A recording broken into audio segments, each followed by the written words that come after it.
If I end up building a pyramid, I'm suing somebody. Also, where are the pockets? Seriously, how did they carry anything? I just landed in an oven full of camels, bro. I smell history. Nothing like a sand bath to beat the heat. Or not, it's everywhere. Desert spa, anyone? I'm turning into a statue. Guys, I think I see water ahead. No. Or maybe it's just a mirage? They knew all along. Desert prank, 1,000, Ethan 0. This is worse than rush hour. Oh. Camel jam, no honking, just chewing. Fruit break? I'll never complain about traffic lights again. I just landed in an oven full of camels. Whew. Bro, I smell history.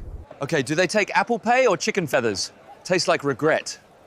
And goat.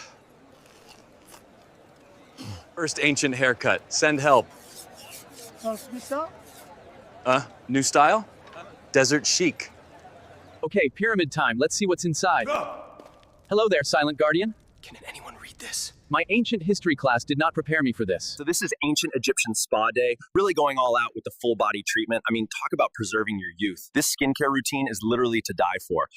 Whoa, this is definitely the most incredible room I've found yet. I think this is where my journey ends. Well, that was definitely the adventure of a lifetime. Thanks for coming along on this crazy journey with me. Time to fire up the portal and head back home. Until the next adventure, see you later.